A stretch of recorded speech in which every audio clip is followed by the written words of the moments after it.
அன்பிற்கினியோரே, உங்களுக்கு வணக்கம், வாழ்த்துகளும். அருள் பணியாளர்களுடைய பாதுகாவலரான புனித ஜான் மரிய வியானி பிரான்ஸ் நாட்டில் உள்ள ஆர்ஸ் நகரிலே பங்கு பணியாளராக பணியாற்றி கொண்டிருந்த காலகட்டத்தில் ஒருவர் அவரிடத்தில் இவ்வாறு கேட்டார்: நீங்கள் மிக குறைவாகவே உட்கொள்கிறீர்கள், ஆனால் மணிக்கணக்காக ஒப்புரவு அருளடையாளம் வழங்குகிறீர்கள். எவ்வளவு பெரிய செயல்! எப்படி உங்களால் இதையெல்லாம் செய்ய முடிகிறது என்று கேட்டபோது ஜான் மரிய வியானி அவரிடத்தில் சிரித்து கொண்டே சொன்னார்: முதலிலே நான் செய்வது ஒன்றும் அவ்வளவு பெரிய செயல் அல்ல, சாதாரண ஒரு செயல்தான். அடுத்ததாக, நான் உணர்ந்து கொண்ட கடவுளுடைய அன்பை மற்றவருக்கும் வழங்க வேண்டும். அதற்காகவே இப்படி நான் ஒப்புரவு அருளடையாளம் வழங்கி கொண்டிருக்கிறேன் என்றார். அன்பார்ந்தவர்களே, நாம் ஒவ்வொருவருமே கடவுளுடைய அன்பை உணர வேண்டும், அவருடைய அன்பில் நிலைத்திருக்க வேண்டும். இவ்வாறு உணர்ந்து கொண்ட கடவுளுடைய அன்பை மற்றவருக்கும் நாம் வழங்க வேண்டும். அதுதான் இன்றைய இறைவார்த்தை நமக்கு சொல்லக்கூடிய செய்தி.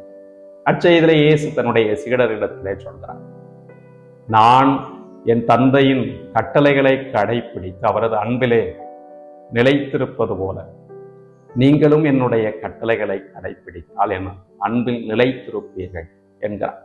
இயேசுனுடைய கட்டளை என்ன?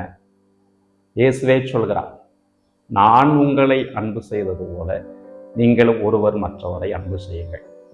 இயேசுனுடைய அன்பு தன்னலம் அற்றது. அது எந்த ஒரு எதிர்பார்ப்பும் இல்லாமல் அன்பு செய்யக்கூடியது, தன்னையே தருவது.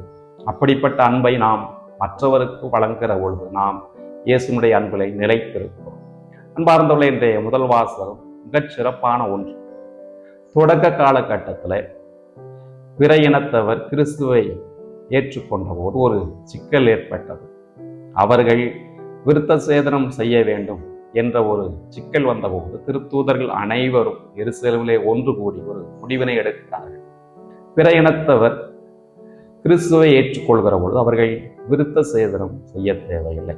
மாறாக அவர்கள் இயேசுனுடைய மதிப்பீடுகளின்படி வாழ்ந்தால் போதும். கடவுளுடைய அன்பு எல்லாருக்கும் இருக்கிறது, தூய ஆவியார் எல்லார் மீதும் பொழியப்பட்டிருக்கிறார். ஆகவே அவர்களும் கடவுளுடைய அன்புக்குரியவர்கள், அவர்களே ஏற்றுக்கொள்ள வேண்டும் என்ற ஒரு முடிவினை எடுக்கிறார்கள். இவ்வாறு அவர்கள் இயேசுனுடைய அன்பிலே நிலைத்திருந்ததால் மற்றவரையும் அவர்கள் அன்பு செய்தார்கள், மற்றவரையும் அவர்கள் இயேசுனுடைய அன்பிலே நிலைத்திருக்க செய்தார்கள். நாமும் இயேசுனுடைய அன்பை உணர்வோம், அதை மற்றவருக்கும் வழங்குவோம். ஆம்.